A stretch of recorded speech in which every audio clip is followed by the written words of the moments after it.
At 67, Andrew Toney is finally speaking on what happened. How they treated him should shock you. They didn't believe his pain. They called it attitude. Then they sent people to his door at 7 a.m. This is the story of a man who should be in the Hall of Fame. Instead, he became the most forgotten great player in NBA history. Andrew Toney was drafted 8th overall by the Philadelphia 76ers in 1980. He came from the University of Louisiana. He was 6 feet 3 inches tall and weighed 178 pounds. As a rookie, he averaged almost 13 points per game. He shot nearly 50% from the field. He finished 7th in Rookie of the Year voting, but Toney was just getting started. He quickly became the team's third guard. Soon he was in the starting lineup. His impact was immediate and undeniable. The Boston Celtics were the 76ers' biggest rival in the early 1980s. Games between these teams were wars. Toney always seemed to play his best against Boston. He would score big points in big moments. He would hit clutch shots when it mattered most. Boston sports writers gave him a nickname. They called him the Boston Strangler. The name stuck because Toney would choke the life out of the Celtics every time they played.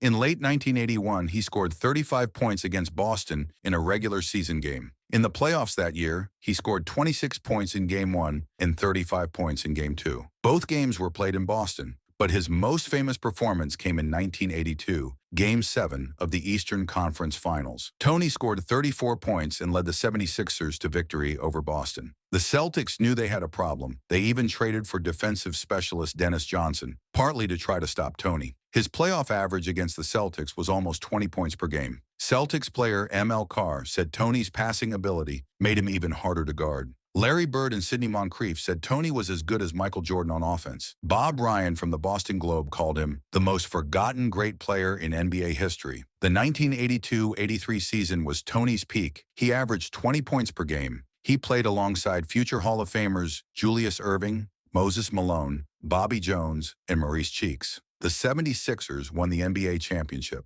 Toney was named an All-Star that year, and again in 1984. Everything seemed perfect. Toney was young, talented, and successful. He had just signed a massive 7-year, $5 million contract. The future looked bright. Then everything changed. Near the end of the 1984-85 season, Toney started feeling pain in his feet. It wasn't just soreness from playing. This was severe, constant pain. Something was seriously wrong. But when he went to the 76ers medical staff, they couldn't find any problems. They either misdiagnosed his condition or claimed there was nothing wrong. This created a huge problem. Without a clear diagnosis, team owner Harold Katz began to doubt Toney. If the doctors couldn't find anything wrong, maybe Toney was making it up. Maybe he was lazy. Maybe he didn't want to play. The pain got worse. Toney knew something was seriously wrong with his feet, but the team didn't believe him. This led to what everyone called an ugly battle between Toney and management. Verbal wars broke out. Trust broke down completely. Katz and the 76ers made a terrible decision. They placed Toney on injured reserve not for an injury, but for having a bad attitude.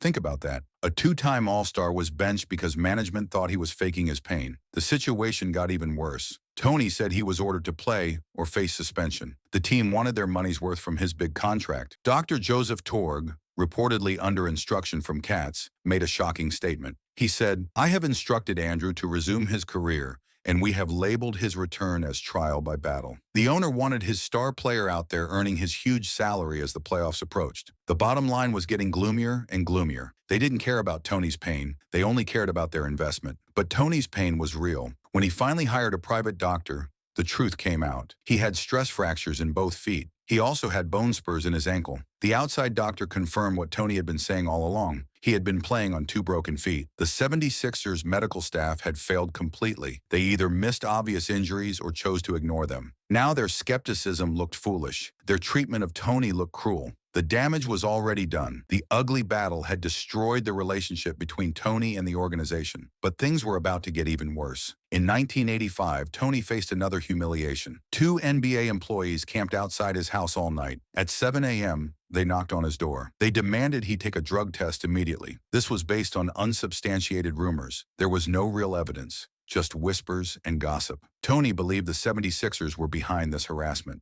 The team and NBA both denied involvement, but the damage was done. First, they didn't believe his pain, then they questioned his attitude. Now they were questioning his character. Toney passed the drug test easily. The rumors were proven false, but the humiliation was complete. An all-star player had been treated like a criminal in his own home. The trust between player and organization was gone forever. The physical toll was becoming clear. Toney's scoring average dropped dramatically. In his first 5 NBA seasons, he averaged about 17 points per game. By his final 29 games in 1987-88, he was averaging just 7.3 points. His body was breaking down. The stress fractures and bone spurs were destroying his ability to play. Toney finally had operations on both feet. Doctors removed the bone spurs, but it was too little, too late. The damage from years of playing on broken feet couldn't be undone. On February 27, 1988, Andrew Toney played his final NBA game. He was only 30 years old. He should have been entering his prime years. Instead, he was forced into retirement by injuries that could have been properly treated years earlier. The pain didn't stop when he retired. 3 years after his last game, Toney said his feet were still hurting. He described the pain as unbearable sometimes. He admitted he probably shouldn't have played at all during those final years. The emotional scars ran just as deep. Toney harbored such resentment toward the 76ers